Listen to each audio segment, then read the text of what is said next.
Friends, ఇప్పుడే అందిన వార్త. సీఎం రేవంత్ రెడ్డి సంచలన నిర్ణయం. బిగిస్తున్న ఉచ్చు కేసీఆర్ అంటూ వార్తలు అయితే వినిపిస్తున్నాయి. ఆ విషయాలు చెప్పడానికే వీడియో చేయడం జరుగుతుంది.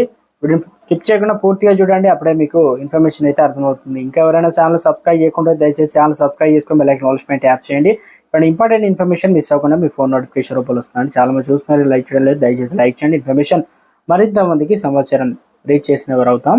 తెలంగాణ దశాబ్ది ఉత్సవాలు ఘనంగా జరిపేందుకు రాష్ట్ర ముఖ్యమంత్రి రేవంత్ రెడ్డి బిగ్ ప్లాన్ అయితే వేశారు. ఈ వేడుకల్లో చీఫ్ గెస్ట్ గా సోనియా గాంధీని తీసుకొచ్చి తెలంగాణ ఇచ్చింది కాంగ్రెస్ అని వివరించే ప్రయత్నాల్లో నిమగ్నమయ్యారు. ఇక ప్రత్యేక తెలంగాణ రాష్ట్రం క్రెడిట్ కేసీఆర్ కు దక్కకుండా చేసేందుకు రేవంత్ మైండ్ గేమ్ ఆడుతున్నట్లు తెలుస్తుంది. అయితే ఇందులో భాగంగా కేరళలో పర్యటిస్తున్న రేవంత్ రెడ్డి నేరుగా అక్కడి నుంచి ఢిల్లీకి వెళ్ళినట్లు సమాచారం.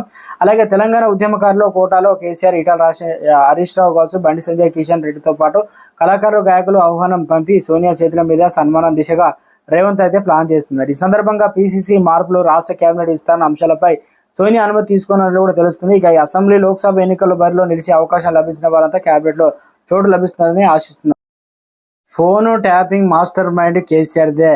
ఆ బై ఎలక్షన్ నుంచే ఆపరేషన్ స్టార్ట్. గత ప్రభుత్వంలో జరిగినటువంటి ఫోన్ ట్యాపింగ్ వ్యవహారంలో తవ్విన కొద్ది కొత్త అంశాలు తెరపైకి వస్తున్నాయి. ఇప్పటికే అరెస్ట్ అయిన నాటి నుంచి ఎస్బీఐ అధికారులు, టాస్క్ ఫోర్స్, పోలీసులు ఇచ్చిన కాన్సన్ట్రేషన్ కావచ్చు, స్టేట్మెంట్లు, ట్యాపింగ్ ఆపరేషన్ బహిర్గతమైన అందరి వేళ్లు పెద్ద అయిన కేసీఆర్ వైపు అయితే ఉన్నాయి. దుబ్బాక అసెంబ్లీ ఉప ఎన్నికలతో మొదలైన ట్యాపింగ్ ఆపరేషన్ గతేడే అసెంబ్లీ ఎన్నికల వరకు కంటిన్యూ అయింది. ఢిల్లీ లిక్కర్ కేసులో కవిత పేరు తెరపైకి రావడంతో బీజేపీని టార్గెట్ చేసిన కేసీఆర్ చివరకు బీఎల్ఎస్ సంతోష్ను అరెస్ట్ చేసే వ్యూహాన్ని కూడా పోలీసులకు అప్పగించారు. అయితే మీనాబాద్ ఫామ్ హౌస్ లో ఎపిసోడ్ సర్వీలెన్స్ అప్పటి ఎమ్మెల్యే పైలట్ రోహిత్ రెడ్డి ఇంట్లో ఆడియో, వీడియో రికార్డింగ్స్ అయితే కేసీఆర్ కన్సర్న్లో జరిగిందని ఆ స్టేట్మెంట్ లో ఇక ఏప్రిల్ 9 కన్సల్టేషన్ అయితే స్టేట్మెంట్ లో కేసీఆర్ పేరు రాధాకృష్ణన్ రావు అయితే ప్రస్తావించారు.